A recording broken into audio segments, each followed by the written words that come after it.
Cyber Security Framework in India. This article is based on why India needs an updated cybersecurity strategy, which was published in the Financial Express on 24th June 2020. It talks about the need for India to develop a comprehensive cybersecurity framework. Recently, the cybersecurity attack on Australia's communication system has brought the governance to a standstill. In India, too, cyber attacks have been occurring with increasing frequency. For example, leak of personal information of 3.2 million debit cards in 2016 and the data theft at Zomato, 2017, WannaCry ransomware, 2017, Petya ransomware, 2017, etc. Further, cybersecurity has become an integral aspect of national security. Moreover, its area of influence extends far beyond military domains to cover all aspects of a nation's governance, economy, and welfare. Although India was one of the few countries to launch a cybersecurity policy in 2013, not much has transpired in terms of a coordinated cyber approach. Thus, there is a need for a comprehensive cyber security policy in India. Need for cyber security framework. National security imperative. The change in military doctrines favoring the need to raise cyber commands reflects a shift in strategies, which include building deterrence in cyberspace. The need for a competent cyber security infrastructure as part of national security was first emphasized by the Kargil Review Committee 1999. Increasing importance of digital economy. The digital economy today comprises 14 to 15% of India's total economy and is targeted to reach 20% by 2024. Added complexity. With more inclusion of artificial intelligence, AI, machine learning, ML, data analytics, cloud computing and Internet of Things, IoT, cyberspace will become a complex domain, giving rise to issues of a techno-legal nature. Securing data. Data is referred to as the currency of the 21st century, and due to its bulk creation owing to India's population, several international companies, Google, Amazon, etc., are trying to have access to it. Given this, there are issues related to data sovereignty, data localization, internet governance, etc.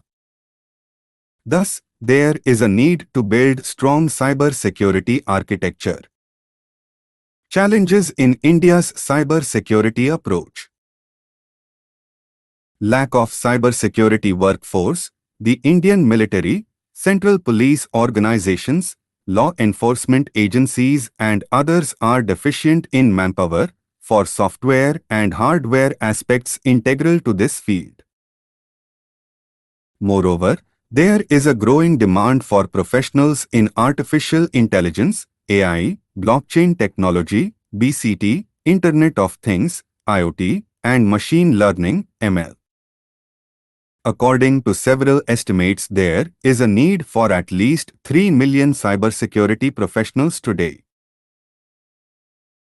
Lack of active cyber defense. India doesn't have the active cyber defense like the EU's General Data Protection Regulation, GDPR, or us clarifying lawful overseas use of data, Cloud Act.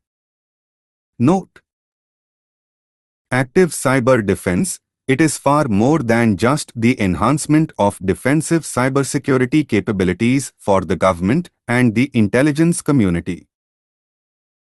Active cyber defense defined capabilities and processes are employed to support federal, state, and local government agencies and organizations, critical infrastructure segments, and industry. Overlapping regulatory bodies. Unlike the US, Singapore, and the UK, where there is a single umbrella organization dealing in cybersecurity, India has several central bodies that deal with cyber issues, and each has a different reporting structure. Further, each state government has its own Cyber Emergency Response Team, CERT. Dependency on foreign players for cyber security tools. India lacks indigenization in hardware as well as software cybersecurity tools. This makes India's cyberspace vulnerable to cyber attacks motivated by state and non-state actors. External challenges such as growing Chinese influence in Indian telecom space. Social media is becoming a powerful tool for dissemination of information, making it difficult to differentiate fact from fake news. Way forward: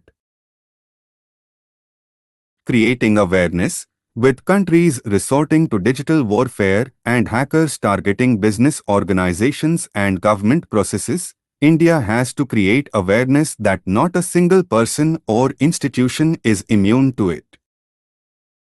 While the government and the corporate world are better placed perhaps to create their own programs, it is the civil society who needs to bring into this ambit. Strengthening of existing cyber security framework. National cybersecurity projects such as the National Cyber Coordination Center, NCCC, National Critical Information Infrastructure Protection Center, NCIIPC, and the Computer Emergency Response Team, CERT, need to be strengthened manifold and reviewed. Bringing cyber security in education. Educational institutions including central universities, private universities, industry associations, industrial training institutes, ITs, must incorporate courses on cybersecurity. Integrated approach. Given increasing dominance of mobile and telecommunication, both National Cyber Security Policy and National Telecom Policy will have to effectively coalesce to make a comprehensive policy for 2030. Promoting indigenization. There is a need to create opportunities for developing software to safeguard cyber security and digital communications. The Government of India may consider including cybersecurity architecture in its Make in India program. Also, there is a need to create suitable hardware on a unique Indian pattern that can serve localized needs. Given the future of technology under Industrial Revolution 4.0, India requires a strong cybersecurity framework based on the 4D principles: deter, detect, destroy and document, so that it can subvert all attempts towards any cyber challenges.